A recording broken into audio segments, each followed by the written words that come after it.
Et bonjour tout le monde. Aujourd'hui, chapitre 7 qui conclut notre étude des circuits.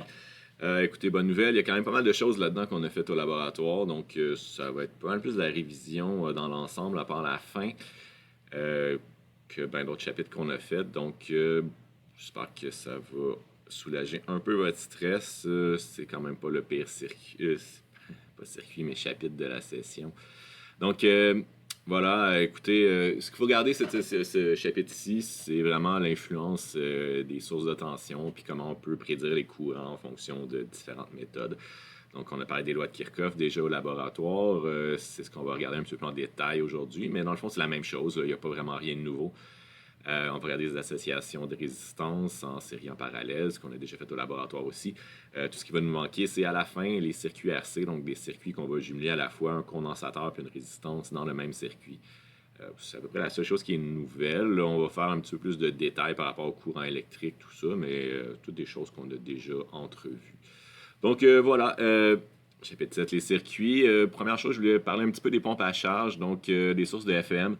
Des sources de FM, c'est des forces électromotrices. Donc, c'est des choses qui vont prendre les électrons, qui vont les déplacer d'une borne à une autre. En réalité, on va toujours avoir cette source de FM comme étant quelque chose qui va déplacer des charges positives. On a déjà dit la semaine passée que c'était absolument impossible. J'aimerais quand même vous rappeler que les courants électriques ont été commencés à être découverts et utilisés au niveau de la Renaissance, donc en 1600 environ. Tandis que les électrons eux-mêmes ont été découverts autour de 1830, 1828, je me rappelle bien.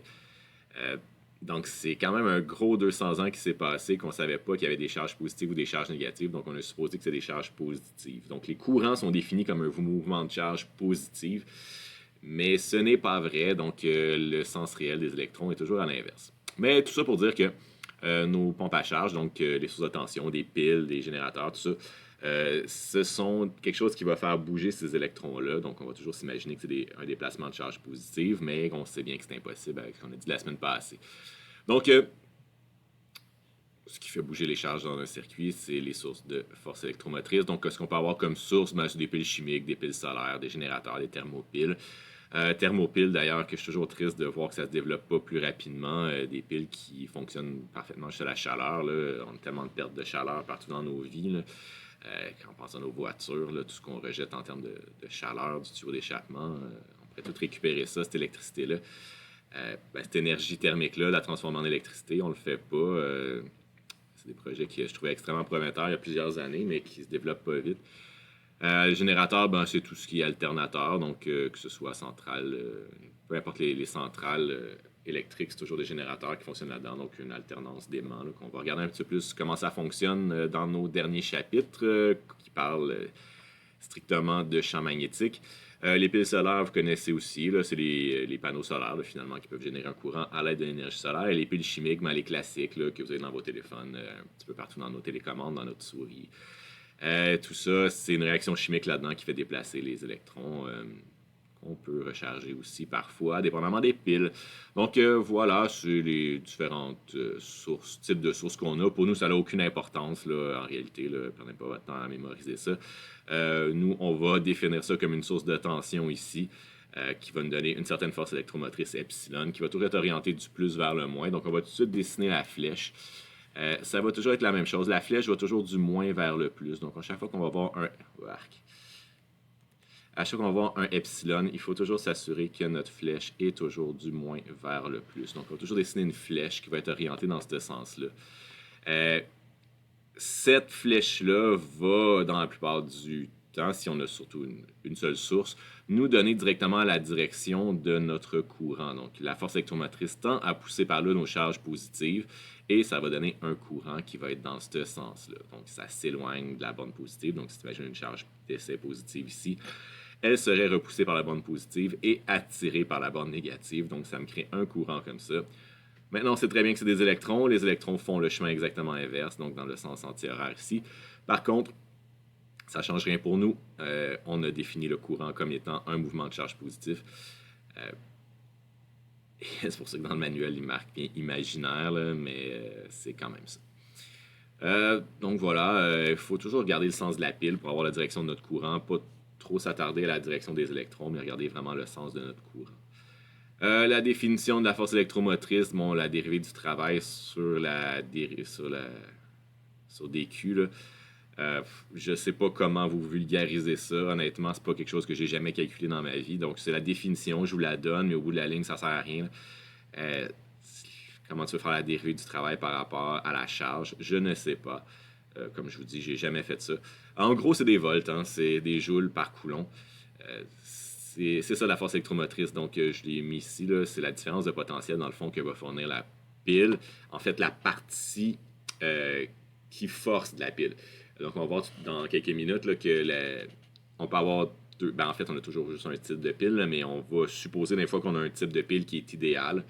Un type de pile idéal, c'est-à-dire qu'il n'y a pas de résistance interne. On suppose que les matériaux qui constituent la pile n'offrent aucune résistance, ce qui est absolument impossible. Tout a une résistance, là, que ce soit quelque chose d'hyperconducteur ou pas, ça a une certaine résistance. Donc, il y a toujours une résistance interne à cette pile-là. Donc, à ce moment-là, la différence de potentiel de la pile et le FEM vont avoir une petite différence à cause justement de la résistance interne de la pile. On va voir ça tout à l'heure aussi. Mais sinon, on peut quand même supposer que c'est à peu près la même chose. Donc, si tu as une pile de 9 volts, ben, tu peux supposer que la force électromotrice de cette pile-là est environ 9 volts. C'est un petit peu plus que ça en réalité, parce qu'il y a une petite perte à cause de la résistance à l'intérieur de la pile. Donc, pour arriver à 9 volts, ben, il faut compenser en donnant une force électromotrice un petit peu supérieure à ça. Donc voilà, ça va être clairement identifié dans les schémas si c'est une pile réelle ou idéale. Donc il va y avoir une petite résistance de plus d'ajouter, c'est tout. Mais sinon, c'est pas plus compliqué, ça change vraiment rien, qu'elle soit à l'intérieur de la pile ou à l'extérieur de la pile, cette résistance-là, il faut juste regarder notre circuit. Donc, comme je vous disais, source idéale ne contient pas de résistance. Source réelle contient une petite résistance. Ben, je vous rappelle que idéal, ça veut aussi dire imaginaire, parfaite, tous des mots qui n'existent pas, mais qui existent, mais qui n'ont pas de réalité. Donc, tous les piles ont une certaine résistance. Elle peut être extrêmement faible, mais elles ont toujours une petite résistance. Donc, ça va dépendre. Là. Des fois, ça va être vraiment négligeable, donc on n'en tiendra pas compte, souvent, en fait. Si on prend les sources de tension qu'on avait au laboratoire, là, la résistance qu'il y a là-dedans comparée aux résistances qu'on met dans notre circuit, même des fils qu'on utilise, c'est vraiment très, très, très petit. Donc, c'est pas loin d'être ça. Donc, c'est une bonne approximation de le considérer comme une source idéale, mais c'est pas tout à fait vrai. Si je fais un circuit comme ça, donc ici, juste pour qu'on comprenne un petit peu qu'est-ce qui va se passer au niveau des énergies. Disons que j'ai un circuit comme ça avec un courant qui circule ici dans le sens anti-horaire. Donc, on voit bien le sens des flèches de I qui fait le tour. Donc, on voit que le courant, il parcourt comme ça ma source de tension ici, qui parcourt ma résistance ici dans ce sens-là, qui parcourt ma deuxième source de tension comme ça, et qui traverse un moteur comme ça. Donc, si je regarde mes énergies, il y a beaucoup de pertes d'énergie ici et il y a beaucoup d'énergie dépensée. Il y a de l'énergie qui est dépensée qui va créer mon courant et les autres objets vont dépenser cette énergie-là. Donc, il faut regarder qu'est-ce qui se passe au niveau des sources de tension pour commencer. On a deux sources de tension. Celle-là a un courant qui est dans le sens de sa flèche. Donc, je vous rappelle que la flèche est toujours du moins vers le plus. Donc, ici, toujours la joie quand ça ne veut pas dessiner. Ici, j'ai une flèche epsilon qui va être par là. Ici, encore une fois, j'ai une flèche epsilon qui va être par là. Ce que ça veut dire que lui, il a gagné. Donc, il pousse dans le sens du courant. Lui, il pousse par là, mais le courant est par là. Donc, lui, il a perdu. En réalité, on doit s'attendre à ce que la force électromotrice epsilon 1 ici soit plus petite que la force électromotrice epsilon 2. C'est inévitable, sinon, on aurait le courant qui tournerait dans l'autre sens. C'est pas le cas. On a le courant qui va dans le sens d'epsilon 2. Donc, on peut facilement affirmer ici que epsilon 2 est plus grand que epsilon 1. On n'a pas le choix d'avoir cette réalité-là. Donc, en gros, qu'est-ce qui se passe? C'est que lui, disons que c'est une pile chimique. Qu'est-ce qui va se passer? C'est que l'énergie chimique, ça va réagir là-dedans, ça va dépenser l'énergie chimique et c'est ça qui va créer mon courant électrique. Donc, ça, vous avez fait ça dans vos cours de chimie. Je préfère pas trop m'avancer là-dedans. C'est pas trop à l'étude pour nous. Vous avez des belles sections dans votre manuel si vous voulez rafraîchir toutes vos connaissances par rapport aux réactions chimiques. mais moi, j'en parlerai pas trop. Donc, voilà, ici, c'est ça. Donc, réaction chimique qui va produire une certaine force électromotrice qui va donner le courant là-dedans. Donc, ça, c'est l'énergie qui est dépensée dans la source 2. Ensuite, quand on arrive dans la résistance, qu'est-ce qui va se passer? C'est qu'on va avoir une certaine perte d'énergie en termes de chaleur. Donc, on a vu qu'on avait, si on avait un courant qui passait dans une résistance, on avait dissipation thermique, on parlait de puissance.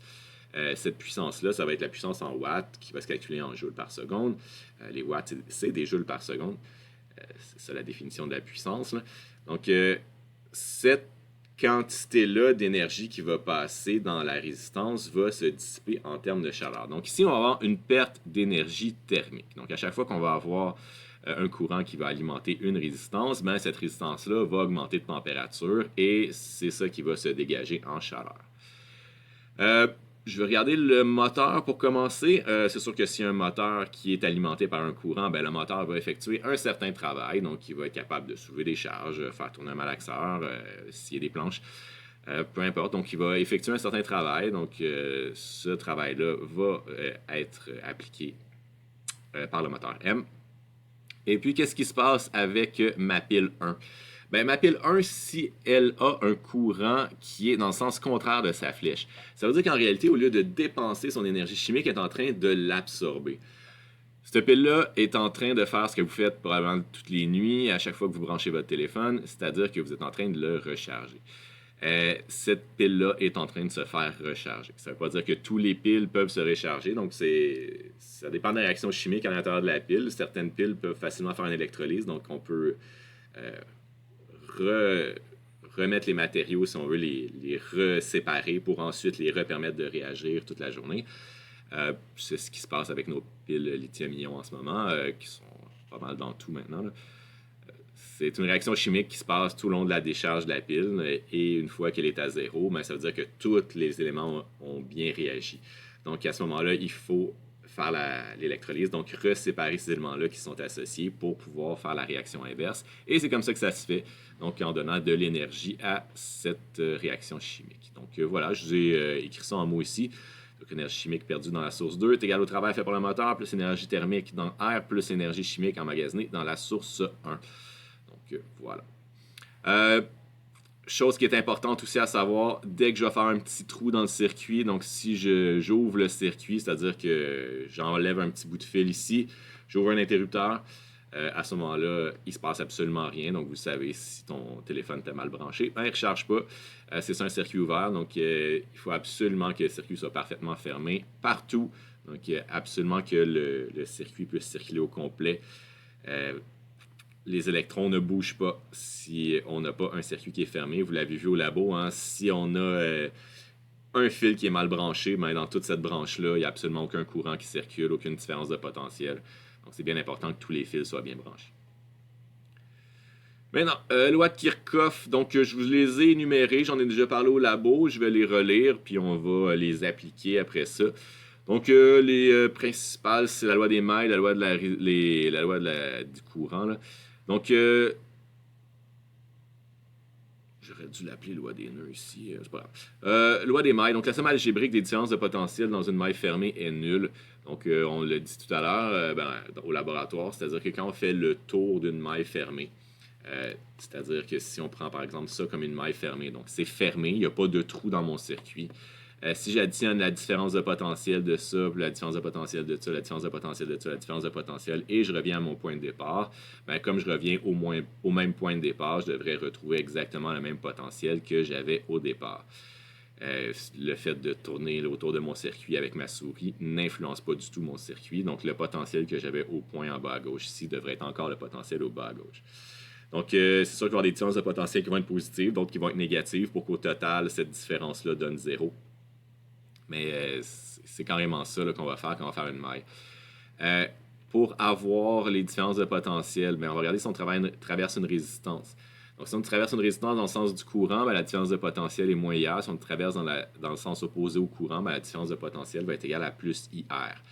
Qu'est-ce qu'on veut dire par traverser une résistance? C'est qu'on va décider un chemin d'étude de notre circuit. Donc, on peut partir du point en haut du point en bas à gauche. On peut décider de tourner dans le sens horaire ou de tourner dans le sens anti-horaire. Ce que ça va changer comment on va traverser chacun des éléments. Donc, si j'essaie de traverser dans le sens horaire, c'est-à-dire que je tourne comme ça, donc je vais traverser mon moteur dans ce sens-là, je vais traverser ma source de tension comme ça, je vais traverser ma résistance comme ça, et je vais traverser mon courant comme ça. Si je fais le contraire, ben, je vais traverser comme ça, comme ça, comme ça. C'est ça qu'on veut dire par traverser. C'est parfaitement arbitraire. Les deux se valent. Vous allez voir, moi, je vais pratiquement toujours choisir dans le sens horaire parce qu'au bout de la ligne, ça ne change rien. Mais il faut toujours choisir. Puis ça, c'est super important de l'identifier sur le schéma. Si vous ne l'identifiez pas sur le schéma, moi, je ne peux pas corriger vos équations. Si je ne peux pas corriger vos équations, ben, je ne peux pas corriger le numéro. Donc, si vous ne me faites pas ça sur le schéma, ben, je vous le dis tout de suite à l'examen, là, soyez avertis. S'il n'y a pas les éléments nécessaires pour analyser le circuit, je ne peux pas analyser votre analyse du circuit. C'est pas que je veux mal faire, là, j'ai aucune idée qu'est-ce que tu as fait. Donc, ça va être simple pour moi, je vais mettre 0 puis je vais passer à la copie suivante.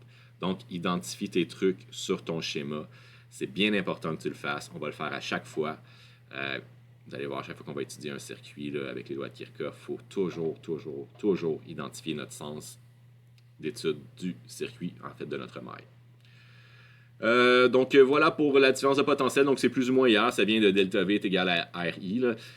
Donc, le delta V est égal à I fois R ou R fois I. Là, plus ou moins, dépendamment dans le sens dans lequel on traverse. On va pratiquer ça tantôt. Si j'ai une source de force électromotrice, donc à ce moment-là, il faut absolument que je regarde le sens de la flèche. Donc, la flèche étant le sens qui va du plus au moins, c'est-à-dire de moins au plus de notre source de tension. Si je traverse dans ce sens-là, ben, c'est plus epsilon. Si je traverse dans le sens contraire, c'est moins epsilon. C'est tout. Puis la loi des nœuds, donc la plus simple, la somme algébrique des courants qui entrent dans un nœud est égale à la somme algébrique des courants qui en sortent. Tout ce qui rentre comme courant dans un nœud doit absolument en sortir. Il n'y a pas de courant qui s'accumule dans un nœud. Donc, il faut juste faire attention à ça. Quand on va faire nos lois de Kirchhoff, il va toujours falloir faire 3 équations, 3 inconnues. Donc, on va avoir toujours un circuit avec 3 branches. Donc, toujours 3 courants à trouver. 3 équations, 3 inconnues. Les 3 équations, ce sera toujours 2 mailles et un nœud. Il n'y a jamais d'exception à ça. Oui, on peut faire des circuits plus complexes, mais on n'en fera pas. Donc, je vous dis tout de suite, c'est toujours 3 équations, 3 inconnues qu'on va faire. Bon, si on applique ça à un circuit simple, disons que j'ai le circuit suivant. Donc, j'ai une force électromotrice comme ça ici, avec une résistance, c'est tout. J'ai mis mon point A ici pour me donner un petit point de référence. Ce que je vais faire, c'est que je vais étudier mon circuit. Comme je vous disais tout à l'heure, moi, j'aime pas mal tout le temps partir dans le sens horaire. Donc, je vais décider de tourner mon circuit dans ce sens-là. Ça, c'est important de l'identifier. Le sens de la flèche doit être identifié aussi. Donc, ma flèche, je l'identifie dans son sens du moins vers le plus. Après ça, il me reste à faire le tour de mon circuit. Donc, qu'est-ce qu'on dit? On part à un certain point VA et je tourne dans ce sens-là. Donc là, j'ai mis mon courant dans un sens. Toujours important quand on fait un circuit comme ça de faire une hypothèse sur notre courant. On a le droit de se tromper pour le courant. Si jamais on se trompe, on va voir qu'on va avoir une réponse négative. J'ai fait un exemple un peu plus loin que j'ai fait exprès pour me tromper. Pour vous montrer qu'est-ce qu'on fait dans ce temps-là, pour vous montrer que c'est pas la fin du monde. On a le droit de se tromper. C'est la plupart du temps assez évident de savoir dans quelle direction va être le courant, mais pas tout le temps. Puis c'est pas grave si on n'est pas capable de le prédire. Mais là, ici, écoute, on a juste une source de tension, donc une seule FEM qui pousse par là. Assurément que le courant va être dans ce sens-là. Ça peut pas être dans l'autre sens. Notre FEM pousse par là, donc notre courant va être dans le même sens. Là, il peut pas avoir d'autre chose. Donc voilà, on part du point A. Moi, je tourne dans ce sens-là, donc je ne suis pas le courant. Donc j'arrive comme ça, je tourne par là, j'ai rien. J'arrive premièrement à ma résistance. Donc je suis parti de mon point A qui avait un certain potentiel que je ne sais pas c'est quoi, VA, donc j'ai mis VA. Ensuite, qu'est-ce qu'on a comme influence? Premièrement, on a une résistance. Donc la résistance, je la traverse par en bas, parce que je suis ce sens-là. Donc je traverse ma résistance par en bas. À ce moment-là, si je traverse dans le sens contraire au courant, donc je traverse par en bas et mon courant est par en haut, donc je traverse dans le sens contraire au courant, ma différence de potentiel d'une résistance est donnée par plus IR. Donc j'ai mis plus IR. Ensuite, je traverse ma source de tension. Ma source de tension, je ne regarde pas le courant, je m'en fous, je regarde la flèche. Si je traverse dans le sens de la flèche, c'est plus epsilon. Si je traverse dans le sens contraire de la flèche, c'est moins epsilon. Donc, moins epsilon. Et ensuite, je retourne au point A. Donc, je retourne égal à V.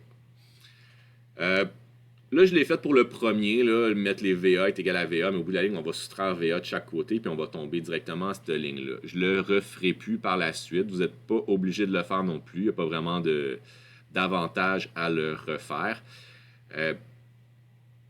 Mais c'est juste pour vous montrer qu'on part de ce point-là, puis on arrive à ce point-là. Donc, le potentiel du point A, on va changer avec ça, on va changer avec ça. Donc, ça, c'est le premier terme avec la résistance, le deuxième terme avec la source d'FEM, et on retombe au même potentiel qu'on avait au départ. Donc, la différence entre VA moins VA est égale à 0. Donc, IR moins epsilon est égal à 0. Ce qui me donne mon courant ici qui est égal à I, qui est epsilon sur R. Donc, voilà. Je refais dans l'autre sens. Donc, dans le sens anti-horaire, ben là, si on tournait dans ce sens-là, ben, je me retrouve à avoir VA plus epsilon moins IR égale à VA. Donc, on aurait une équation qui est un peu à l'inverse de celle-là.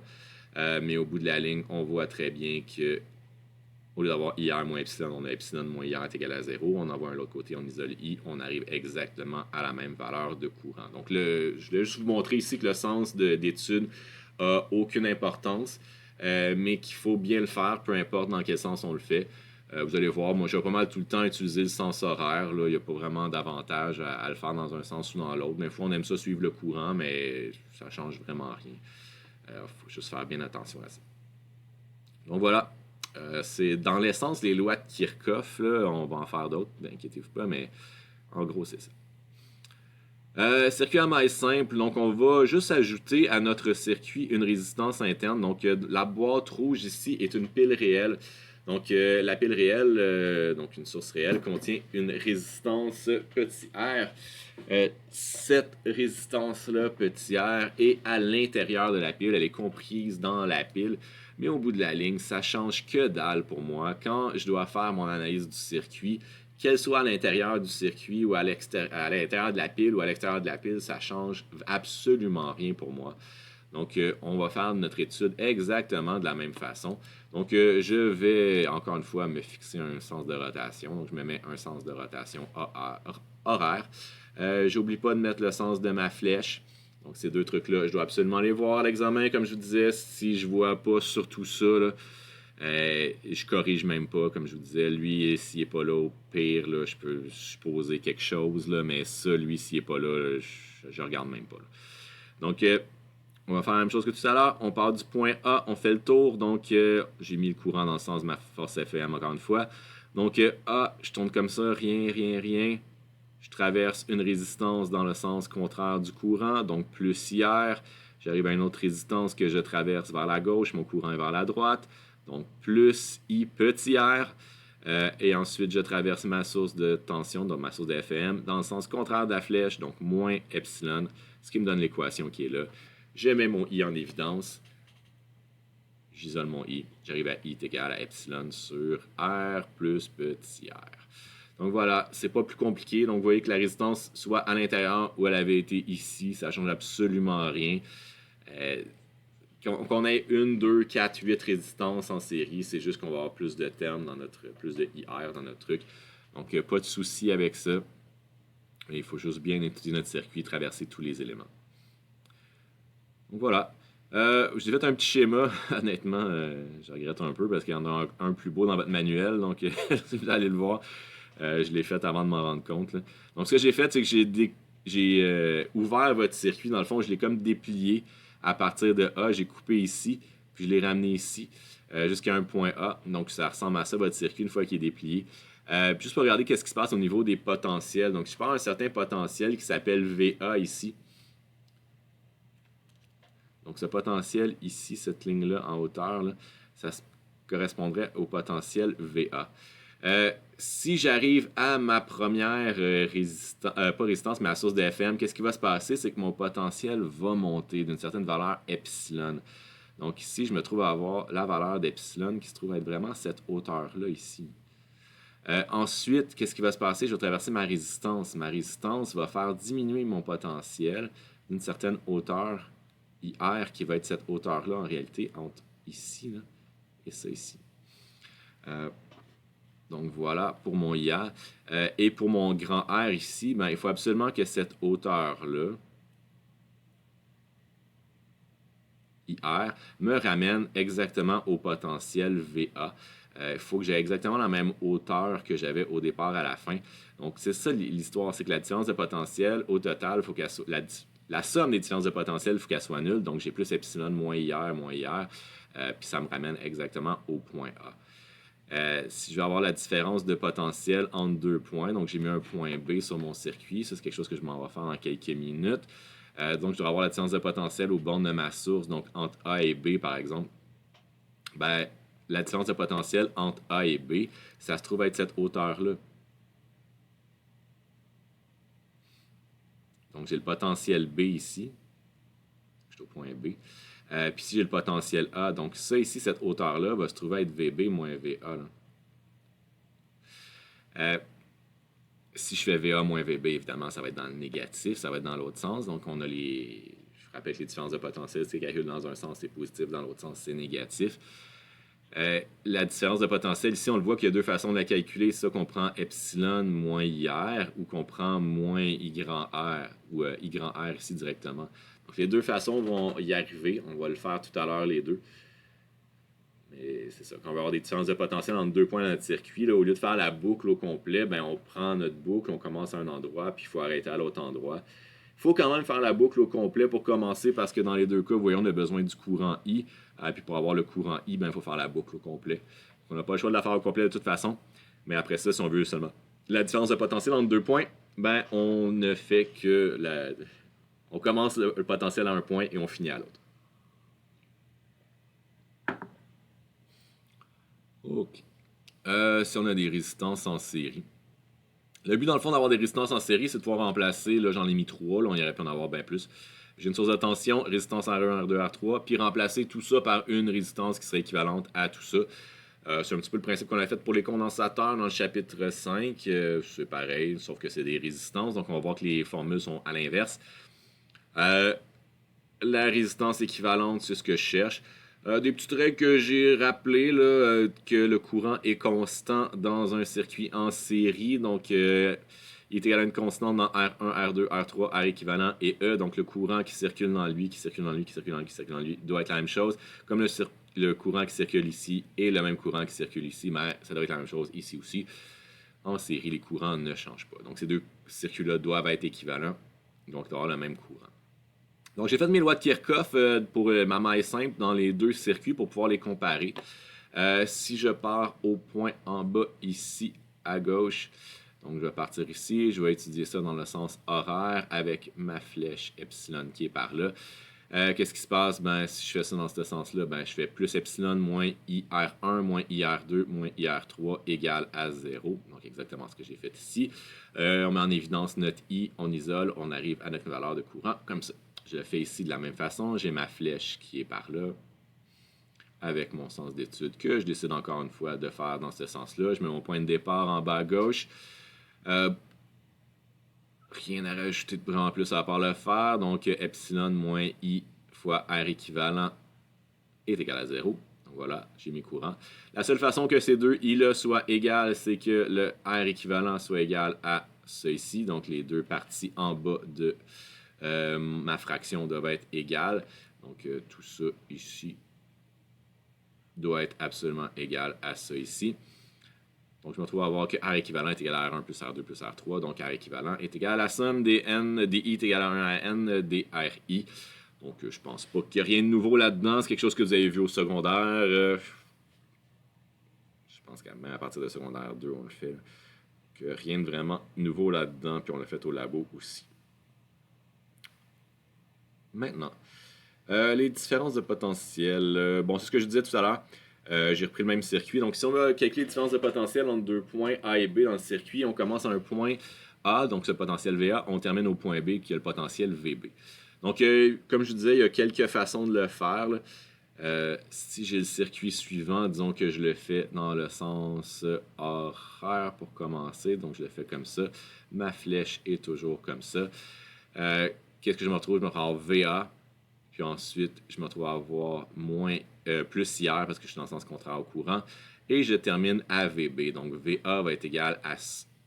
VA plus IR va être égal à VB. Donc, si j'ai VB moins VA va être égal à IR. Si je le fais dans l'autre sens, donc si je tourne dans le sens horaire, je peux dire que A plus epsilon moins I petit r va être égal à VB. Donc, VB moins VA va être égal à epsilon moins I petit r. Dans les deux cas, ces deux trucs-là sont absolument équivalents. Donc, c'est sûr que ça me prend le courant I, puis ça me prend les résistances. Mais si vous faites ce calcul-là ou ce calcul-là, vous allez voir que ça va donner exactement la même valeur. Si vous arrondissez pas trop, je sais que beaucoup ont, pas beaucoup, là, j'exagère, là, mais quelques-uns d'entre vous ont un petit peu la maladie de l'arrondissement rapide, là. Gardez de la précision dans vos calculs, là, puis vous arrondirez votre réponse à la fin, pas les étapes intermédiaires.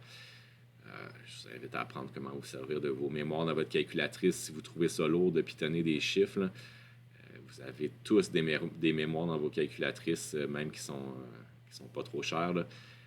Il y en a juste qui en ont plus que d'autres, là. Moi, j'en ai qu'une dans ma calculatrice. Je m'en sers tout le temps. C'est super pratique. Ça me sauve plein de temps. Servez-vous de ça. Ça va vous aider. Puis, je vous dirais, la plupart des calculatrices que je vois les étudiants ont 7-8 mémoires, là. C'est encore plus intéressant. On peut même sauvegarder des constantes là-dedans. Comme je disais tout à l'heure, point important, c'est que la différence de potentiel dans un sens est égale à l'inverse de l'autre. Donc, si je fais VB moins VA qui vaut, disons, 9 volts, mais je vais avoir VA moins VB qui va valoir moins 9 volts. C'est toujours le signe inverse. Donc, faites attention à ça. Pour ce qui est de la puissance, donc j'ai fait un petit picot ici pour la puissance des piles réelles. J'ai pas fait de formule en gros caractère gras parce que bon, c'est quelque chose qui me semble déjà vu, là, mais juste pour qu'on tape un peu plus sur le clou, que ça soit clair. Je rappelle que la puissance donnée par I fois delta V, donc on a quelques formules, mais si on travaille avec les différences de potentiel, on a que la puissance de notre pile va être égale à I fois delta V. Mais si je regarde la différence de potentiel de ma pile ici, donc entre A et B, donc je reprends le même circuit. Donc si je fais VB moins VA, qui est la différence de potentiel de ma pile, mais ça me donnait epsilon fois IR. Donc ça, c'est la différence de potentiel de ma pile. Donc je l'écris ici, delta V de la pile est égal à epsilon moins I petit r. Donc, si je veux savoir ce qu'est la puissance dans ma pile, je vais remplacer le delta V de ma pile par ça ici. Donc, le delta V de ma pile va être égal à I fois IE, I fois E moins IR, en parenthèse. Donc, IE moins I au carré fois petit r. En réalité, ça, c'est deux puissances qui sont, si on veut, séparées, mais qui font partie de la même pile. Il y a deux choses que ça fait une pile. Hein. Quand tu sors ton téléphone, puis tu écoutes un long vidéo dessus ou un long film, puis l'écran est allumé depuis longtemps, le téléphone il devient chaud. Hein. C'est pas parce que l'écran devient chaud, c'est parce que ta pile devient chaude, c'est parce qu'il y a des résistances dans ton téléphone qui chauffent un petit peu. Oui, ton écran va chauffer un petit peu parce qu'elle aussi contient des résistances, mais tout ça finit par chauffer à cause de la résistance. Ça, c'est ce terme-là. Donc, les résistances qui sont à l'intérieur de ta pile et de tes circuits vont faire une certaine dissipation thermique. Donc, cette puissance-là, ça se calcule. Et ça, on ne veut pas nécessairement ça dans un circuit. Bon, ça dépend des circuits. Si c'est un grille-pain que tu es en train de faire, on veut ça, mais si c'est ton téléphone, tu espères qu'il ne chauffe pas trop. Donc, on essaie de minimiser le plus possible ces résistances-là. Mais c'est inévitable qu'on va avoir quand même une perte de chaleur. Donc, la dissipation thermique, c'est vraiment ce terme-là. Tandis que la puissance de la force électromotrice, donc la puissance utile de ta pile, ce qu'elle te donne comme énergie, là, c'est vraiment le I fois epsilon. Ça, c'est ce qu'on veut de notre pile. Et ça, c'est la conséquence inévitable d'avoir des résistances dans n'importe quel matériau. Donc, la puissance de la force électromotrice versus la puissance de la résistance. Donc, dissipation thermique qu'on ne veut pas, mais qui est là quand même, et la puissance de la source FEM qu'on aimerait qu'elle soit maximisée tout le temps. Donc, je garde en tête que ça, il n'y a pas de chaleur là. La chaleur, elle est toute là. Je vous ai fait un exemple. Donc, un circuit en maille simple avec deux sources de tension. Donc, on a epsilon 1, epsilon 2. J'ai deux points A, B. J'ai les deux résistances internes R1, R2, puis une résistance externe grand R. Donc, j'ai mis toutes les valeurs ici. Première question en A, on aimerait connaître le courant dans le circuit. Donc, c'est un circuit en série ici, tous les éléments sont en série. Donc, on ne devrait pas avoir trop de problèmes à calculer le courant, il n'y en a seulement qu'un. On va faire ce qu'on a dit depuis tantôt. Donc, bien important de toujours identifier les flèches. Donc, on a epsilon 1 qui va être dans le sens du moins vers le plus, epsilon 2 qui va être dans le sens du moins vers le plus. Je pense que c'est la première fois que j'ai réussi à faire des lignes horizontales. Puis après ça, ben, on va étudier notre circuit. Donc, on va se donner un sens de rotation. Donc, disons qu'on l'étudie comme ça. Mais avant de commencer, bien important de faire une hypothèse sur les courants. Donc, on va essayer de deviner dans quelle direction sont les courants dans un circuit comme ça. En réalité, ici, c'est très facile de deviner dans quelle direction va être le courant de notre circuit. Ce qu'on a regardé, c'est nos FM. Faut que tu imagines des pompes à eau. S'il y a une pompe à eau qui est capable de donner 4 litres à minute par là, puis l'autre qui donne 2 litres à minute, ben c'est celle de 4 litres qui va gagner assurément, peu importe les résistances qui sont associées autour de ça. Les résistances vont affecter tout. Donc, il faut juste regarder lequel des deux epsilon qui est le plus important. Ben, si tu regardes ça, l'epsilon qui est le plus important, c'est lui. Donc, il y a 4,4 volts, lui, il y a 2,1 volts. Donc, c'est lui qui devrait gagner. On va vérifier ça tout à l'heure. Donc, si on a un signe de courant qui est positif, c'est qu'on a raison. Si on a un signe de courant qui est négatif, c'est qu'on s'est trompé. Donc là, je ne me tromperai pas. Je vais dire, ben, epsilon 2, il devrait gagner. Donc, je vais avoir un courant ici qui est orienté comme ça. Donc, je vais dire que I est comme ça. I est comme ça. Je n'ai pas de I1, c'est juste ici.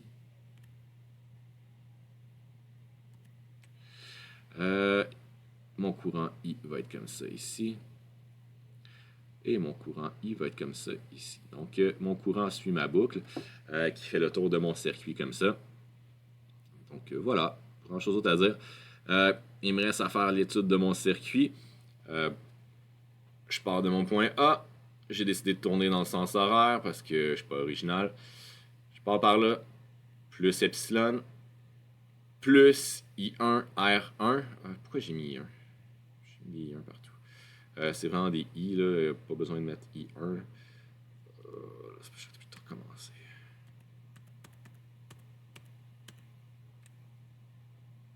I. I. Donc oui, on part ici. Plus epsilon 1, plus I1 R1, comme je compte le sens du courant. Je traverse encore contre le sens du courant, donc plus I grand R. Je traverse dans le sens contraire au courant, donc plus IR2. Et je traverse ma source de tension dans le sens contraire du courant, donc moins epsilon 2.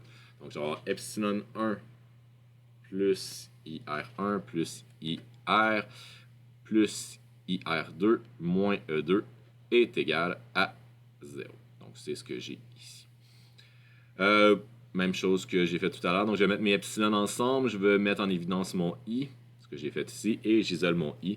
J'arrive à tout ça. J'ai gardé un paquet de chiffres significatifs parce que j'ai besoin de mon I pour répondre au B. Si j'en avais pas de besoin, ben, j'aurais pas fait ça. Mais comme j'ai un B qui s'en vient, je sais que j'en ai besoin. Donc, je les ai notés. Donc, j'arrive à 0,2395 machin fois des ampères. Donc, 0,24 ampères. Pas plus compliqué que ça. Delta V aux bornes de la pile 2. Donc, ma pile 2, c'est la boîte qui est rouge ici. Donc, j'aimerais avoir la différence de potentiel entre le point A et le point B. Soit dit en passant, c'est sûr que tes piles ont une différence de potentiel. Disons, tu prends une pile carrée. Là. La pile a une différence de potentiel de 9 volts. Mais dans un sens, elle a 9 volts. Dans l'autre sens, elle a moins 9 volts. Est-ce que tu as déjà entendu parler de quelqu'un qui a besoin d'une pile de moins 9 volts? Non. C'est pour ça que dans ton manuel, quand il n'y a pas moyen de prédire c'est quoi la différence de potentiel, si elle est positive ou négative entre deux points, on donne toujours la valeur positive. C'est toujours le même raisonnement.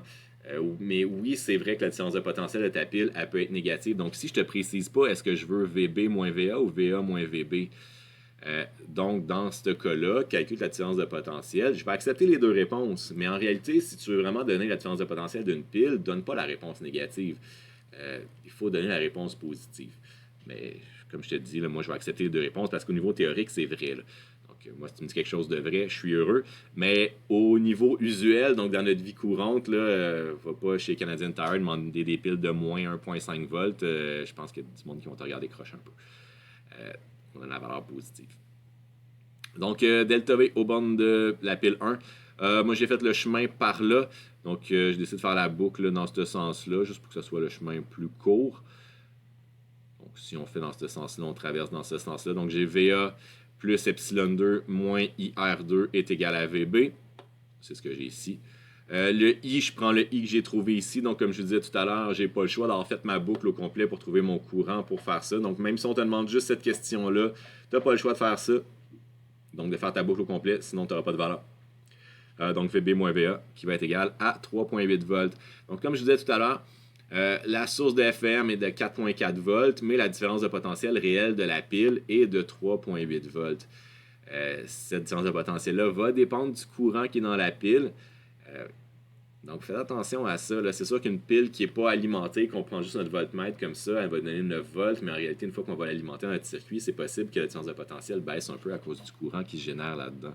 Le courant va créer une dissipation thermique dans notre pile qui va créer justement une baisse de différence de potentiel réelle. Donc, voilà. Circuit à mailles multiples.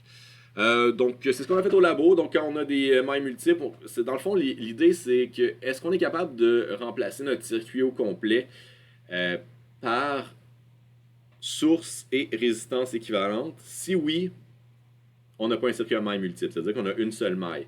Par contre, si on a un circuit qui contient plusieurs sources dans des branches différentes, on ne peut pas redessiner notre circuit comme étant juste source et résistance équivalente. C'est beaucoup trop complexe. Donc, on a des courants qui vont être différents à différents endroits. Donc, on ne peut pas faire ça. Si c'est le cas, on doit faire les lois de Kirchhoff. Donc, on va se faire 3 équations, 3 inconnues. On va toujours avoir 3 branches. Les branches, c'est des chemins entre 2 points. Ces points-là, ça s'appelle les nœuds, donc les points de jonction. Et puis après ça, on va regarder qu'est-ce qui se passe là-dedans. Donc, ça nous amène dans les circuits, disons, en parallèle. J'ai repris exactement le même circuit qu'on avait fait au laboratoire. Donc, au laboratoire, on avait dit qu'on avait 2 nœuds. On avait dit qu'on avait un point ici qui était notre point A et un point ici qui était notre point B. Combien j'ai de chemins possibles pour aller du point A au point B? J'ai le chemin qui va passer par ici. J'ai le chemin qui va passer par le chemin du milieu et j'ai le chemin qui va passer par le chemin à droite. Ces 3 chemins-là distincts me donnent 3 courants différents. Maintenant, l'idée, c'est d'essayer de prédire dans quelle direction vont être ces courants-là. Dans certaines situations, c'est très facile. Dans d'autres situations, c'est quand même plus complexe. Comme je vous disais tout à l'heure, on a le droit de se tromper. Si on se trompe, la seule chose qui va arriver, c'est qu'à la fin de notre raisonnement, à la fin de nos calculs, on va avoir un I qui va être négatif. Puis on n'a pas besoin de recommencer. En fait, il ne faut pas recommencer. Il faut juste bien interpréter notre résultat. Je vous montre comment faire ça dans quelques minutes. Donc, ici, comme je disais, 3 branches, c'est-à-dire 3 courants. Les branches, je répète, c'est la branche de gauche. Donc, si je dis que dans cette branche-là, il va y avoir un certain courant, il faut que j'essaie de prédire est-ce que le courant va être dans ce sens-là ou il va être dans ce sens-là. Mon indice, c'est ma source de FEM qui est par là. Donc, du genre un epsilon 1 qui va être comme ça. Si lui est par là, je peux quand même essayer de deviner que mon premier courant que je vais appeler I1 va être comme ça. Donc, comme ça. Et donc, comme ça ici. Donc, j'ai mon courant I1 qui devrait être comme ça. Peut-être que je me trompe. C'est pas grave. Je fais cette hypothèse-là, puis je vais faire mes calculs en fonction de ça. Maintenant, dans la branche centrale, si je regarde ici, je vais avoir un epsilon 2 qui va aller vers le haut, donc du moins vers le plus. Ce qui devrait me créer un courant que je vais appeler, disons, au labo, on l'avait appelé I3 ici, on va regarder la même chose. Donc I3 comme ça, I3 comme ça, et I3 comme ça. Et finalement, qu'est-ce qui manque? Là, il faut regarder dans la branche d'ici. La branche d'ici, on n'a pas de source de tension. Donc, qu'est-ce qui va subir notre R3? Il va subir ce que les autres vont lui donner. Donc, si on voit qu'il y a un courant qui arrive comme ça ici et un courant qui arrive comme ça ici, les deux courants vont se combiner au point A et devraient se relâcher vers lui.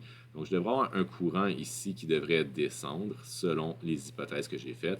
Encore une fois, c'est pas grave si on ne sait pas. Si à l'examen, là, tu ne sais pas dans quelle direction va être le courant dans cette branche-là, ben mets une direction. Comme je te dis, tu as le droit de te tromper, c'est pas grave.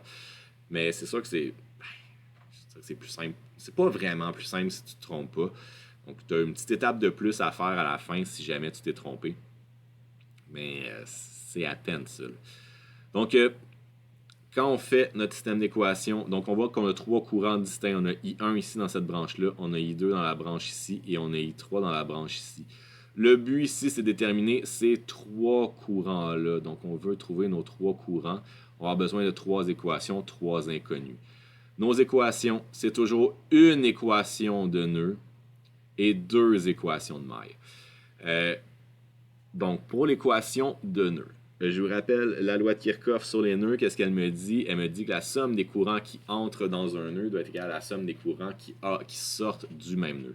Donc là, si je prends le nœud A, dans mon nœud A, qu'est-ce que j'ai? Ben, j'ai le courant I1 qui rentre. Donc, qu'est-ce qui rentre? C'est les flèches qui pointent vers ce nœud-là. Qu'est-ce qui sort? C'est les flèches qui pointent vers l'extérieur au niveau des courants. Donc, I1 et I3 pointent vers le A et I2 ne pointe vers l'extérieur du nœud A. Donc, j'ai I1 plus I3 va être égal à I2. Ça me donne mon équation de nœud. Donc, voilà, ici, ça correspondrait au nœud A. Voilà, donc j'ai fait mon nœud A. J'ai fait mon nœud B. Qu'est-ce que ça aurait donné? Ben, ça aurait donné I2 qui rentre est égal à I1 plus I3 qui sort. On se rend compte que c'est exactement la même équation. Si tu fais un système d'équations avec 2 fois la même équation, ben malheureusement, tu vas avoir des 0 égale 0. Tu ne vas rien être capable de solutionner. Donc maintenant, pour nos mailles, je vous rappelle que pour faire les mailles, il faut absolument montrer un sens de rotation. Donc si les mailles, on a 3 mailles possibles. On a la maille de gauche, on a la maille de droite, on aurait la grande maille. Comme je vous ai dit au laboratoire, si tu as le choix, ben prends donc les mailles les plus simples. Donc en général, ça va être les plus petites. Donc, si tu prends la maille de gauche et la maille de droite, ici, c'est les 2 plus rapides à faire. Donc, j'ai fait les 2 mailles. Donc, si je commence par la maille de gauche, j'ai déjà écrit la réponse. Donc, la maille de gauche. Qu'est-ce que ça dit? Ça dit je pars au point en bas à gauche. Je pars tout le temps en bas à gauche. Je ne suis pas original. Donc, plus epsilon, moins I1R1, moins I2R3, moins I1R2. Donc, juste faire attention toujours à bien identifier les courants. Si vous mettez juste des I partout, ben, vous allez me faire absolument n'importe quoi. Donc, c'est vraiment les courants par branche qu'il faut bien identifier. Donc, voilà mon équation. Donc, epsilon 1 moins I1R1 moins I2R3 moins I1R2. On retourne au même point de départ. Donc, pour la maille de gauche, c'est mon équation. Ensuite, pour la maille de droite, je pars au point B et je tourne dans le sens horaire. Ben, je traverse dans le sens contraire du courant. Donc, plus I2R3, plus I3R4, moins epsilon 2 que je traverse dans le sens contraire à la flèche, et plus I3R5 qui va être égal à mon point B. Donc, l'équation que j'ai mis ici pour la maille de droite. Donc, une fois qu'on a ça, on va remplacer nos valeurs de résistance et de force électromotrice et on va isoler I1, I2, I3 avec la méthode de ton choix. Donc, moi, c'est sûr que je me casse pas trop la tête. Là. Je prends des substitutions. Là. Beaucoup de monde me demande est-ce que je peux faire les matrices, machin, diagonaliser. Oui, tu peux faire la méthode que tu veux. Est-ce que c'est nécessaire d'aller dans des choses comme ça? Selon moi, non, mais c'est vraiment la méthode que tu es le plus à l'aise avec. Donc, vas-y avec ce que tu sais faire et que tu ne te tromperas pas à l'examen. Parce que, premier juré, à l'examen, tu vas avoir à faire un problème comme ça. Voilà, on va faire des exemples après, mais je voulais parler des résistances en parallèle. Je vous rappelle que la différence de potentiel est constante en parallèle. Donc, si j'ai une différence de potentiel à ma source, elle va être appliquée à ma résistance 1, à ma résistance 2, à ma résistance 3. Et si je veux remplacer toutes mes résistances par une résistance équivalente, ben, la différence de potentiel va être appliquée sur ma résistance équivalente aussi. Donc, la différence de potentiel de ma pile va être égale à delta V1, delta V2 qui va être égal à delta V, qui est toujours la même partout parce que c'est une constante en parallèle. Donc, la bande positive est appliquée à chacun des endroits. C'est ça en parallèle. Donc, il y a encore beaucoup de monde qui me revient avec des situations qui ne comprennent pas bien dans des problèmes. Qu'est-ce qui est en série, qu'est-ce qui est en parallèle. Un chemin en série, c'est un chemin que tu n'as pas le choix de suivre le même trajet. Imagine-toi dans une caverne, tu suis un tunnel. Ben, s'il y a un seul tunnel, tout ce que tu vas voir dans ce tunnel-là se situe en série. Par contre, à un moment donné, il y a un autre tunnel qui apparaît à ta droite. Ben, toi, tu as le droit de prendre le tunnel à gauche, puis ton ami a le droit de prendre le tunnel à droite. Si les deux tunnels se regroupent à un moment donné, ces deux chemins-là sont en parallèle. Il faut absolument qu'il y ait la possibilité de se séparer et de se rejoindre pour que ces deux chemins-là soient en parallèle et qu'on retombe au même endroit ensemble. Si on n'a pas cette possibilité-là, ces chemins-là ne sont pas en parallèle. Ici, j'ai le choix de passer par ici, de passer par ici ou de passer par ici pour ensuite tout se rejoindre au même chemin ici. Donc, quand même que je passe par ici et j'arrive là, ben, je pourrais passer par ici et arriver là. On retourne tout au même point. Donc, j'ai trois chemins en parallèle ici, trois tunnels un à côté de l'autre qui me ramènent au même point. Donc, du point positif au point négatif. C'est ça l'idée.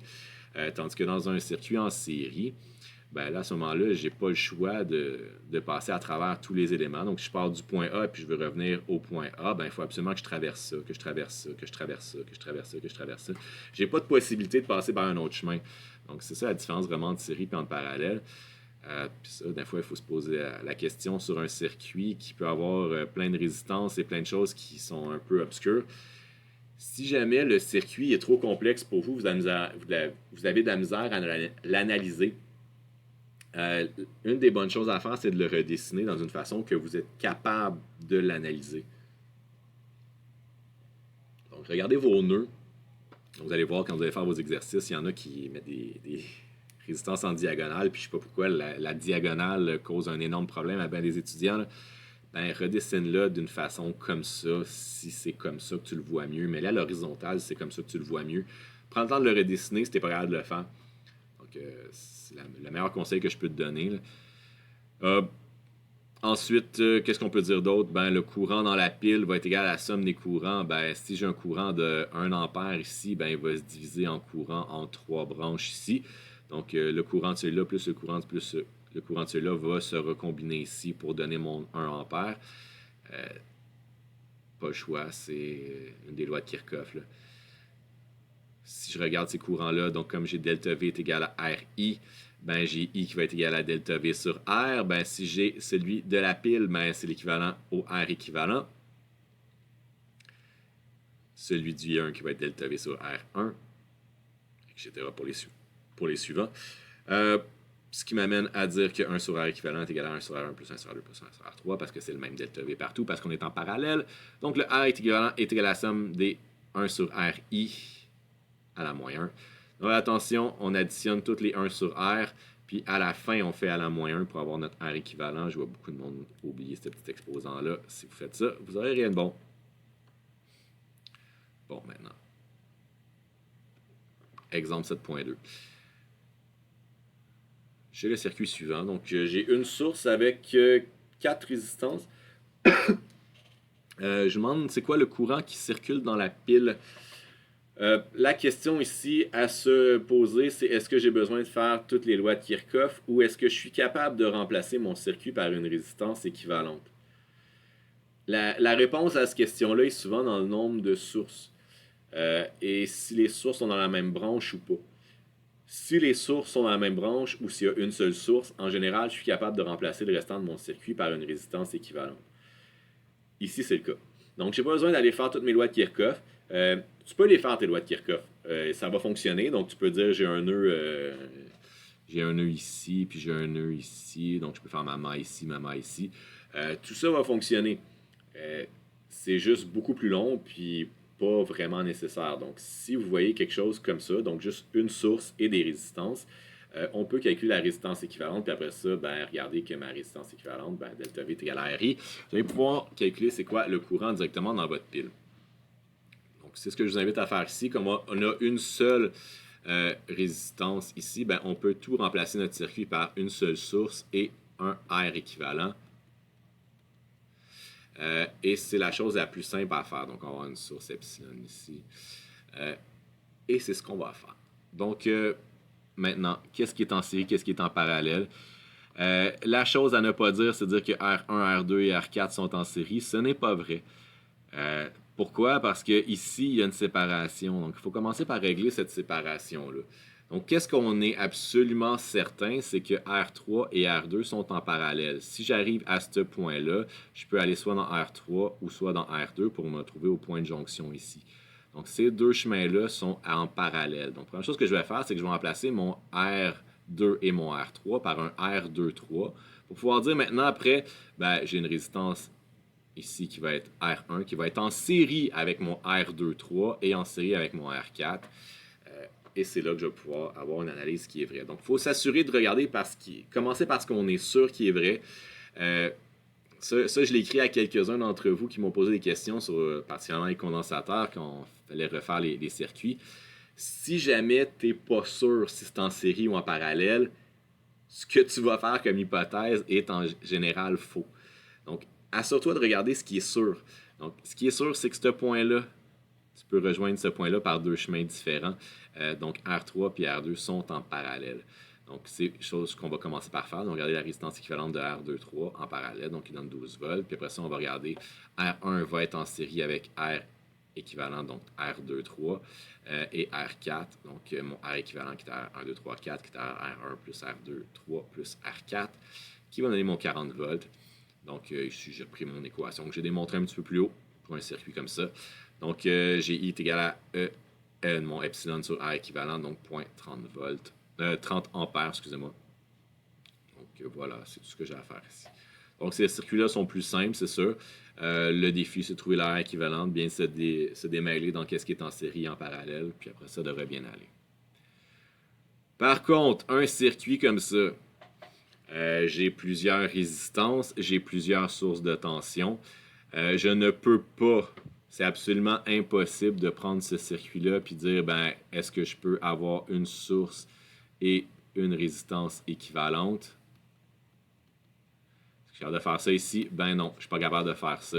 Donc à ce moment-là, je ne le ferai pas. Je dois absolument prendre mes lois de Kirchhoff, donc faire mon système de 3 équations, 3 inconnues. J'ai 3 courants à calculer ici. Donc il faut absolument que je fasse tout ça un par un. Donc plein de choses à faire. J'ai seulement 4 valeurs ici parce que j'ai les mêmes résistances à plein d'endroits puis les mêmes sources de tension à plein d'endroits. On va identifier nos flèches. Donc j'ai ma flèche epsilon 1 ici, ma flèche epsilon 2 dans ce sens-là, donc toujours du moins vers le plus, et ma flèche epsilon 2 ici aussi. Là, vous voyez ici, c'est quand même assez difficile de prédire dans quelle direction vont être les courants. Donc, on sait que mon epsilon 2 est plus fort que mon epsilon 1, donc je devrais savoir que ces deux-là vont l'emporter sur lui. Mais au bout de la ligne, je ne le sais pas vraiment. Donc, ici, je vais faire une hypothèse qui est complètement erronée. C'est-à-dire que je vais dire que mon courant ici, I1, est par là.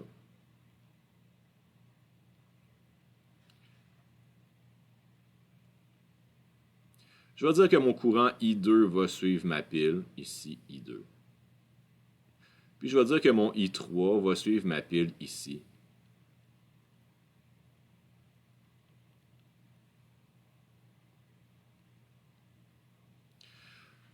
C'est assurément pas vrai. Si je prends mon nœud en haut ici, ben, j'ai un courant I1 qui rentre ici, I3 qui rentre ici, I3 qui rentre ici. C'est sûr que ça, c'est pas vrai. C'est impossible qu'il y ait juste des courants qui rentrent dans un nœud. Donc, je sais que j'ai fait une erreur dans mes courants ici. Je me casse pas plus la tête que ça n'a pas d'importance. Vous allez voir qu'il y a une façon de corriger mon erreur que je fais volontairement ici à la fin, puis on n'a pas besoin de retourner sur ce qu'on a fait. Donc, c'est correct de faire ça comme ça. Pas besoin de se casser la tête. Donc, je le sais là, ici que je me suis trompé dans le E1. Donc, dans ma source de FM E1, je sais que c'est lui qui est plus faible, qui devra avoir un courant dans le sens contraire. Mais c'est pas grave. Donc, je fais exprès, je fais mon erreur, puis je veux juste vous montrer que c'est pas grave si on l'a fait. Donc, on va faire exactement la même chose qu'on a fait tout à l'heure. Donc, je vais faire mes études de cours, de mes boucles dans le sens horaire, parce que je l'ai fait tout le temps dans le sens horaire, puis je commence tout le temps dans le point en bas à gauche pour les deux boucles. Je vais prendre mon nœud d'en haut. Donc, dans mon nœud d'en haut, c'est quoi la somme des courants qui entrent dans mon courant? Ben, c'est I1, c'est I2 et c'est I3. Et qu'est-ce qui en sort de ce nœud-là? Ben, il n'y a absolument rien qui sort. Donc, j'ai I1 plus I2 plus I3 qui est égal à 0. Donc, c'est sûr que c'est pas vrai ça. C'est sûr qu'il y a une des valeurs qui va se calculer négative là-dedans. On verra laquelle. Pour le nœud de gauche, le nœud de gauche, qu'est-ce que ça me dit? Pas le nœud de gauche, la maille de gauche. Je pars en bas à gauche, ben, j'ai plus epsilon 1, moins I1R1, plus I2R2, moins epsilon 2, moins I1R1. Est-ce que c'est bien ça que j'ai écrit? J'espère que oui. Donc voilà pour la maille de gauche. Pour la maille de droite, c'est un peu la même chose. Donc je pars au point ici, je tourne dans ce sens-là. Donc plus epsilon 2, moins I2R2, plus I3R1, moins E2, plus I3R1, qui va être égal à 0. Donc voilà, j'ai mes trois équations avec mes trois inconnus. Donc rendu là, bien important de remplacer avec nos valeurs numériques. Ça, c'est rare que je vais vous dire ça, là, mais dans des équations comme ça, trois équations, trois inconnus, ça devient extrêmement lourd si on tient compte des chiffres significatifs pendant nos démarches, si on met nos virgules, si on met nos unités. Donc, oubliez tout ça. Mettez les chiffres très condensés, puis après ça, ben, on va traiter ça comme vraiment des scalaires, puis à la fin, on regardera qu'est-ce qui va se passer. Donc, dans la maille de gauche, j'ai mon epsilon 1 qui vaut 3 volts, mon R1 qui vaut 2 ohms, mon R2 qui vaut 4, mon epsilon 2 qui vaut 6, mon R1 qui vaut 2. Ensuite, on fait du ménage, donc tout ce qui est I1, on le met ensemble. Je vais montrer avoir une équation pas mal plus simplifiée qui est ça. Donc, on est parti de ça pour ma maille de gauche, puis on va travailler par contre avec ça. Maille de droite, je fais la même chose. Donc, je me retrouve à avoir une équation qui ressemble à ça. Donc, après quelques lignes d'algèbre, on se rend compte que le courant I3 et I2 doit être égal. Si c'est un beau luxe, là, ça n'arrivera pas très souvent, des situations comme ça. Donc, attendez-vous pas à ce que ça arrive trop souvent, mais ça peut arriver.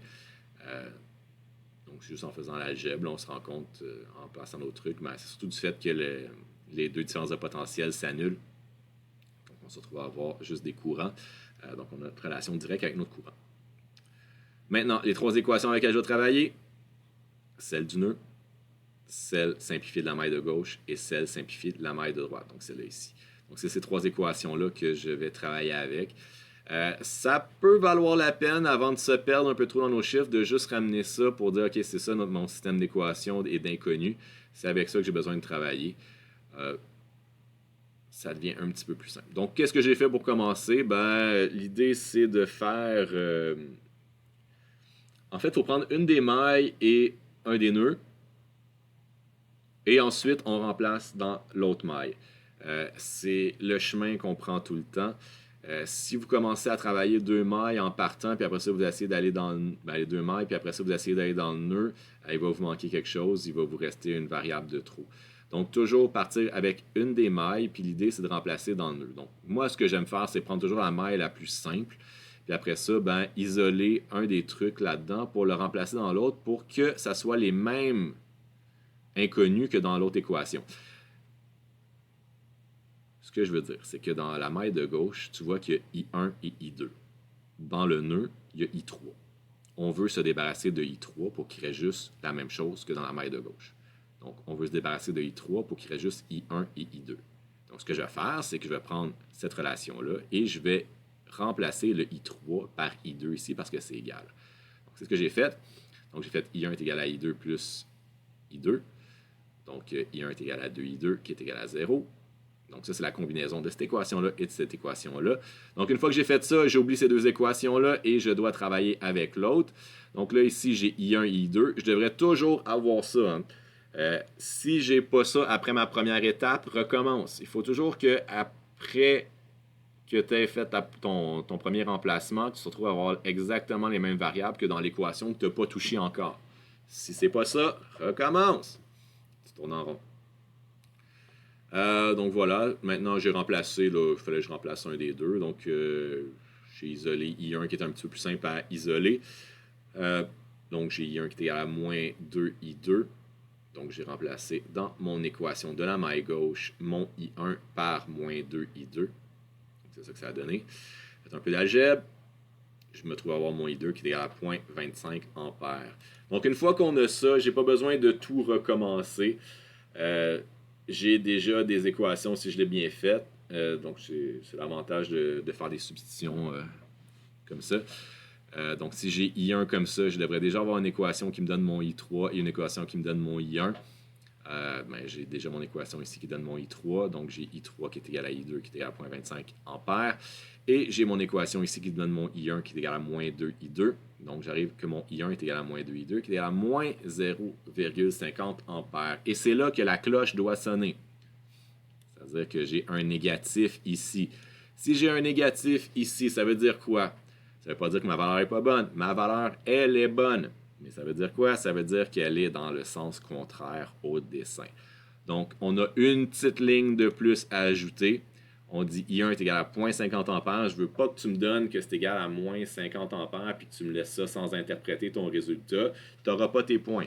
Donc, moi, je veux savoir si tu as compris qu'est-ce qui se passe dans le cas où tu as un courant qui est négatif. Donc, tu dois me dire que I est dans le sens contraire au dessin. C'est tout. La chose à ne pas faire. OK, il est dans le sens contraire du dessin. Je vais aller modifier mon dessin. Donc, je vais aller effacer mon I1. Je vais aller changer de côté. Pourquoi il ne faut pas faire ça? Parce que moi, quand je vais te corriger, je vais regarder ton dessin.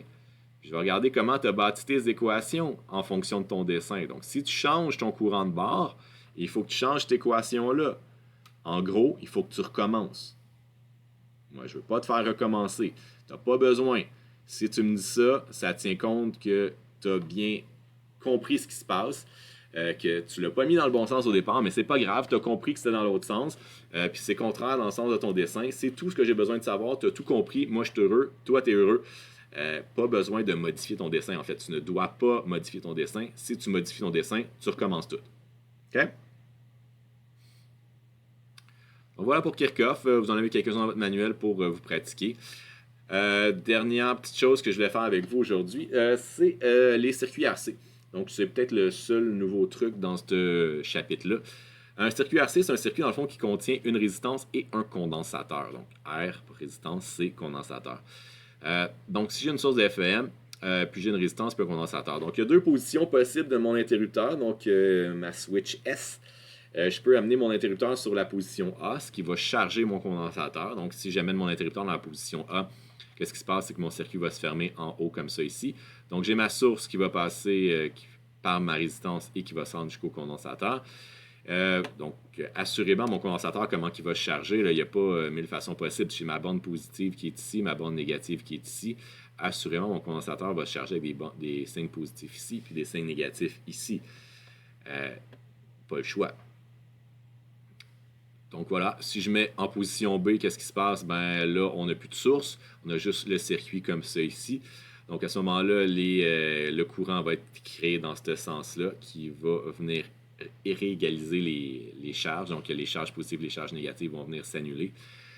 Le fait d'introduire une résistance dans un circuit avec des capacités, c'est que ça va juste ralentir, dans le fond, le temps de charge puis de décharge. Donc comme on a une résistance, les électrons ont plus de difficulté à passer à travers cette résistance-là.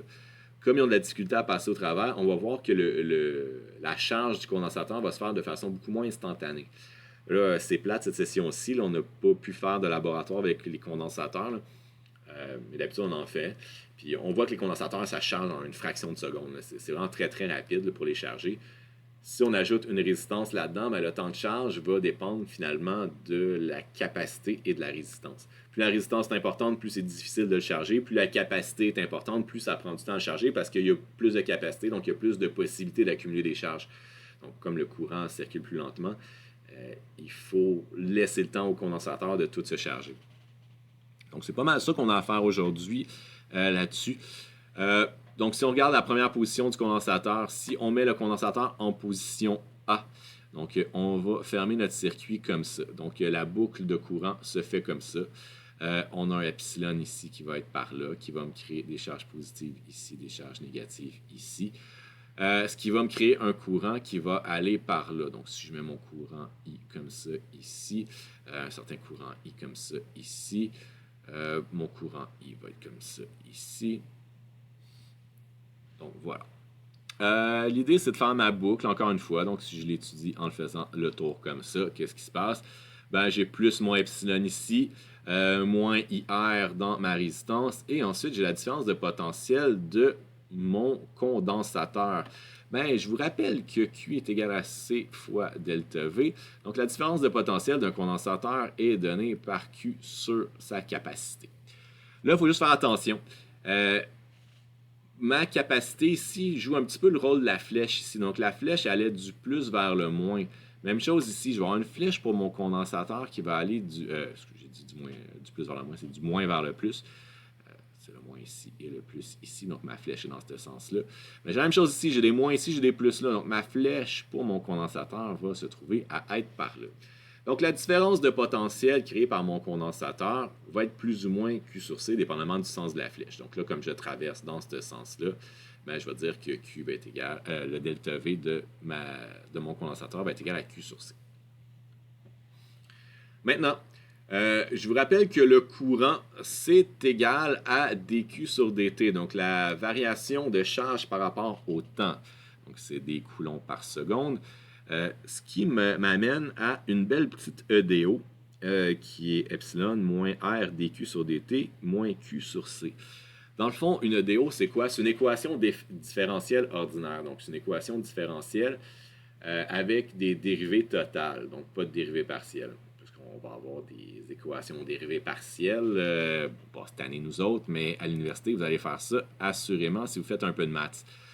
C'est un outil mathématique extrêmement puissant. Ça nous permet d'avoir des... Dans le fond, ce qu'on veut, c'est une expression de Q qui va être vraie dans cette expression-là. Donc, si je prends l'expression de Q, je la dérive par C, puis après ça, je fais la dérivée de cette expression de Q-là par rapport au temps. Je multiplie ça par R, puis j'additionne ça à mon epsilon. Il faut que ça donne 0. Quelle valeur de Q peut répondre à ça? Ben, je vous dirais que 99% du temps, des solutions d'équations différentielles ordinaires, c'est des exponentielles. C'est pas vraiment de niveau cégep de résoudre ces équations-là. Donc, je vais donner la solution. Vous n'aurez pas à faire d'équations différentielles à l'examen. Ça, c'est sûr. Là. Mais il faut quand même savoir que ça existe. Et puis, à l'université, ben, vous aurez à faire ça sans aucun doute. Donc, moi, j'avais un cours qui s'appelait Équations dérivées ordinaires. Donc, pendant une session complète, pratiquement, j'ai fait des systèmes d'équations comme ça. Puis c'est là que je vous dis que vraiment la solution exponentielle, là, c'est pratiquement tout le temps vrai. Faites juste attention, le E ici, là, c'est le E du ln, là, c'est pas le 1,6 fois 10 à la moins 19 coulombs. C'est vraiment 2,78. Donc, le logarithme naturel, là, je ne sais pas comment le dire d'autre façon. C'est ce chiffre-là. Pourquoi c'est tout le temps ça la solution? Ben, parce que vous savez que la dérivée d'une exponentielle est pas mal égale à la dérivée est égale à la même fonction. Donc, ça nous permet d'avoir des solutions pas mal plus simples. Donc, c'est presque tout le temps ça. Donc, là, vous pouvez le tester. Hein. Si tu prends cette expression-là de Q et tu la dérives, tu auras une certaine valeur par rapport au temps. Ben, de toute façon, on l'a fait ici parce qu'on veut le courant dans notre circuit.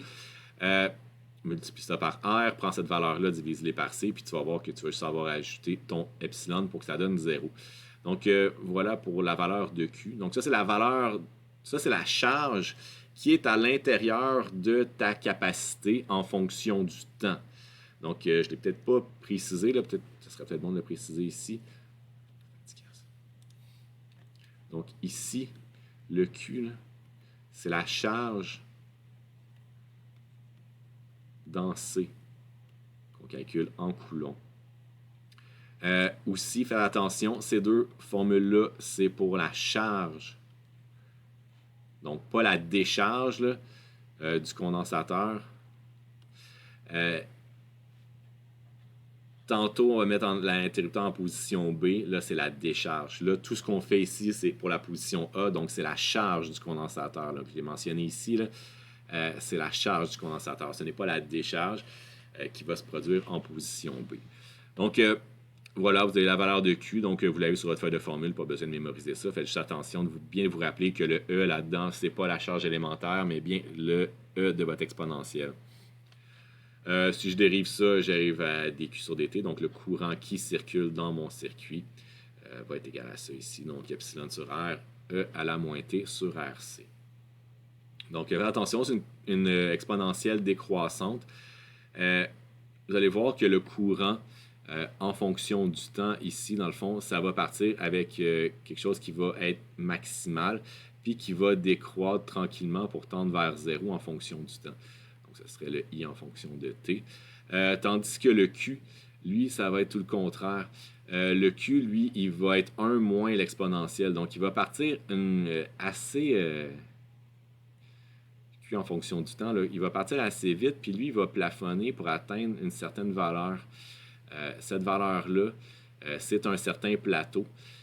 Ce plateau-là, dans le fond, va être égal, donc la valeur ici va être égale à Q, qui va être égal à C fois delta V de la pile. On ne peut pas dépasser le potentiel de la pile. Ça va atteindre un certain plateau comme ça ici. Donc voilà. Vous le voyez ici, c'est C fois epsilon, là, C fois le potentiel de la pile. Dans le fond, quand T va tendre vers l'infini, ce chiffre-là va tendre vers 1. Donc 1 moins 1, excusez, il va tendre vers 0. Là. Donc à moins l'infini, tend vers 0. Donc on se retrouve à avoir juste le 1 ici. Donc voilà pour les charges et les courants au niveau de la charge de notre capacité. Donc, c'est tout ce qu'on va faire avec ça. On va regarder combien qui ont notre charge après un certain temps. C'est quoi le courant qui circule dans notre circuit après un certain temps qu'on est en train de charger. Et là, tout ça, c'est au niveau de la charge. Si on fait la décharge, c'est ce qu'on va faire dans une minute. Mais si on parle de la charge, c'est cette équation-là ou cette équation-là. Si on veut la charge du condensateur, on regarde ça. Puis si on veut le courant dans notre circuit, on regarde ça. Là, je sais que c'est mêlant parce qu'on parle de charge et de charge ici. Charger, ici, c'est charge dans le sens de le verbe charger.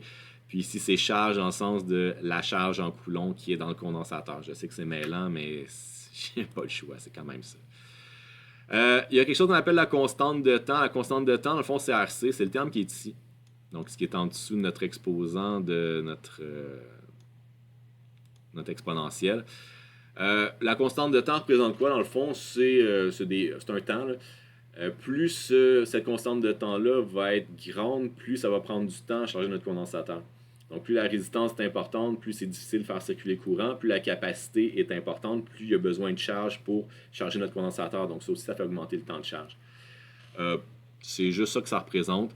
Donc, dans certains manuels, on va dire que ici, c'est T sur taux. Là. Donc, c'est taux, la lettre grecque taux.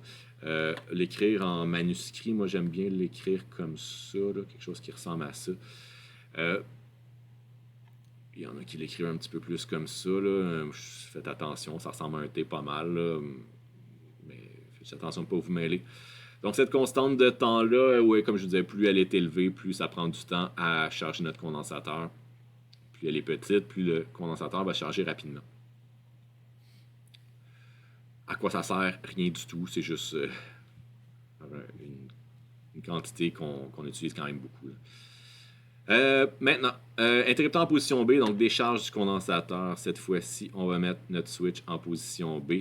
Donc la pile ne fait plus du tout partie de notre circuit. Notre circuit, c'est simplement ça ici. Donc on va avoir il faut que notre condensateur soit chargé par contre. Hein. S'il n'est pas chargé, notre condensateur, là, on n'a rien. Donc si on met des plus ici, des moins ici. Je vais encore une fois supposer le même sens de mon courant que tout à l'heure, même si je sais que ça va être faux, puis je vais avoir un moins dans mon courant tout à l'heure. C'est voulu. Donc, je vais avoir un I qui va faire le tour comme ça. Si je fais le tour de mon circuit dans le sens horaire, comme j'ai fait tout à l'heure, donc j'ai beaucoup moins d'éléments. Donc, j'ai tout simplement mon moins IR et ensuite je traverse dans le sens contraire de la flèche. Donc, ma flèche va être dans ce sens-là pour mon condensateur, donc du moins vers le plus. Donc, je vais avoir la différence de potentiel de mon condensateur qui va donner par moins Q sur C. Donc, un petit peu le même principe que tout à l'heure. Donc, je me retrouve à avoir R qui est égal à DQ, I qui est égal à DQ sur DT.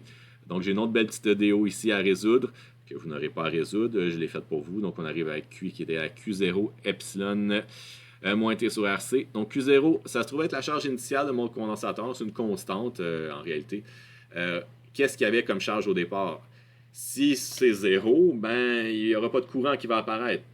Il faut que le courant qui va être créé ici, dans le fond, c'est les électrons qui sont en surplus ici, qui veulent retourner à leur position de l'autre côté pour équilibrer la charge aux bornes du condensateur.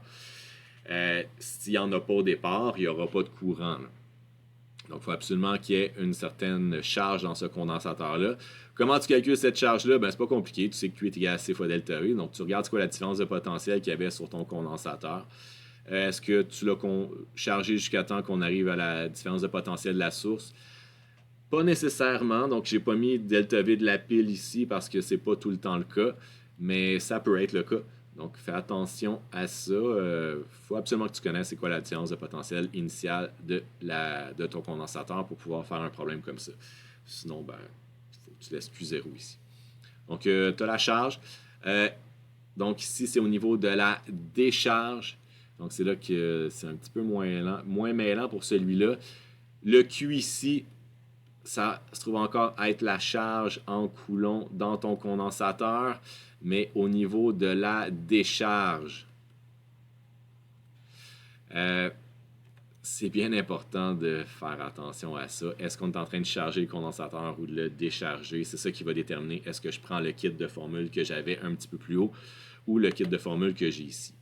Donc, c'est le même raisonnement. Si je veux avoir le courant, ben, je fais dQ sur dt. Et si je fais la dérivée de ça, ben, j'aurai qu'un négatif qui me montre bien que le courant, en réalité, va être dans l'autre sens ici. Le courant ne peut pas être dans ce sens-là. Donc, j'ai un courant contraire au sens du dessin, là. Donc, I dans le sens contraire du dessin, du schéma.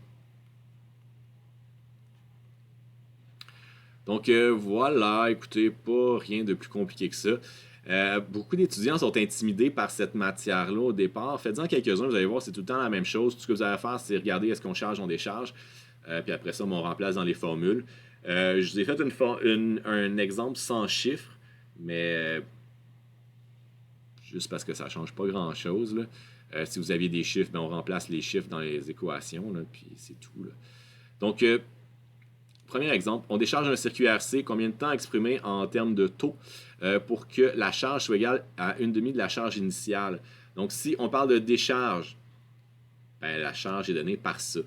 Il ne faut pas aller voir ces équations-là. Donc, ce qu'on a ici, c'est au niveau de la charge du condensateur. Et puis, notre problème, qu'est-ce qu'il dit? Il dit qu'on décharge un condensateur. Donc, si on décharge un condensateur, ça nous prend absolument cette équation-là pour trouver la charge qui est dans notre condensateur. Donc, ce qu'on veut, c'est qu'on ait la moitié de la charge initiale. Donc, comme on a que Q est égal à Q0 à la moitié sur RC. Donc, on va remplacer notre Q par 1/2 fois Q0. Les Q0 vont se simplifier. C'est ça qui arrive quand on a deux termes identiques de chaque côté. Donc, Q0, bye-bye. Donc, on se retrouve à avoir ça. Pour isoler mon T là-dedans, parce que c'est ça qu'il faut que je fasse, ce que je vais faire, c'est que je vais faire un ln, donc c'est la fonction inverse de l'exponentielle, donc ln de 1/2, puis ln de l'exponentielle, ça enlève l'exponentielle, donc il me reste moins t sur rc. Donc t va être égal à moins rc ln de 1/2. RC, c'est la constante de temps, donc c'est là que je vais remplacer ça par mon taux, donc moins taux ln de 1/2. Je vous rappelle que les divisions, c'est moins... l'inverse de la division, ça enlève le négatif pour le ln. Donc, je l'ai fait ici. Si vous ne vous rappelez pas de cette propriété-là, c'est pas la fin du monde. On peut juste pitonner comme ça, puis ça revient exactement au même. Donc, vous allez avoir un négatif à l'intérieur du ln qui va enlever ce négatif-là. Mais sinon, si vous le pitonnez comme j'ai fait, on arrive à 0,69 fois taux. Donc, c'est tout pour ça. Combien de temps exprimer en fonction de taux pour que l'énergie dans le condensateur soit égale à la moitié de l'énergie initiale? Ben, l'énergie est donnée par Q au carré sur 2C. Donc, comme on a des expressions en fonction de la charge, donc ce ne serait pas très intelligent ici de faire des expressions en fonction de notre différence de potentiel. Il y en a des expressions pour notre énergie en fonction de la différence de potentiel. Tu peux le faire. Mais au bout de la ligne, tu vas avoir une étape de plus à faire parce qu'il faut que tu fasses que Q est égal à C fois delta V. Tu calcules c'est quoi ton delta V. Puis au bout de la ligne, ça va se simplifier et ça va revenir exactement ça. Fait que ça te rajoute juste un petit peu de travail, mais ça fonctionnerait, là, mais je ne trouve pas ça nécessaire. Donc voilà, écoutez, même principe, on va remplacer notre U0 par Q0 au carré sur 2C. La capacité du condensateur ne change pas, c'est le nombre de charges qui va changer. Donc mon U va être égal à, là j'ai remplacé juste par ma valeur de Q de décharge. Donc j'ai mis ça au carré. Là, attention, quand vous mettez des exponentielles au carré, donc, on va distribuer notre exposant sur chacun des termes. Donc, on a deux termes ici. Là. Il n'y a pas 22 termes. Là. Il y a le terme Q0 puis il y a notre exponentielle. Donc, notre Q0 va devenir au carré et notre exponentielle va se faire multiplier par 2. Donc, quand on a des exposants, on multiplie les exposants. Donc, moins t sur RC multiplié par 2 donne moins 2t sur RC. Donc, faites attention à ça. Je vois beaucoup d'erreurs là-dedans. Donc, U doit être égal à 1/2 fois U0. Donc, U0, on l'a exposé ici. Donc, j'ai tout simplement divisé par 2 cette valeur-là pour avoir le demi de U0. Donc, ça m'a fait apparaître un 4 ici. Après ça, ben, plein de trucs se simplifient. Donc, Q0 au carré, bye-bye. C s'en va, bye-bye.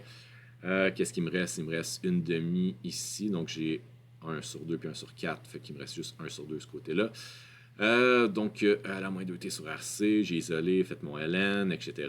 Je suis arrivé à moins 0,35 fois ma valeur de taux. Donc, vous allez voir, la plupart des exercices dans votre manuel pour les circuits RC sont plutôt numériques. C'est pas plus compliqué, hein? On remplace par les valeurs qu'on a. Faites juste attention de toujours travailler dans le système international, donc toujours de bien convertir vos charges en coulombs, de convertir vos condensateurs en farad, non pas en microfarad, qui sont souvent donnés comme ça. Vos différences de potentiel, ça devrait aller en volts, là, les résistances en ohms. Tout ça, c'est bien important, sinon vous n'aurez pas les bonnes valeurs numériques. Donc voilà, c'est pas mal ce que j'avais à vous raconter sur le chapitre 2. J'espère que ça va bien votre avancement. Vous avez un examen qui s'en vient, donc ça conclut la matière pour l'examen 2 qui commence dès la semaine prochaine pour certains d'entre vous. Donc, je vous invite à me poser vos questions si vous en avez. Je vais essayer de faire une séance ou deux de Teams en direct au début de la semaine prochaine. Donc, je vous informe pour les dates que je pourrais le faire. Donc, je vais essayer de viser lundi ou mardi. C'est pas mal ça. Là. Je vous souhaite une excellente semaine. On se revoit bientôt.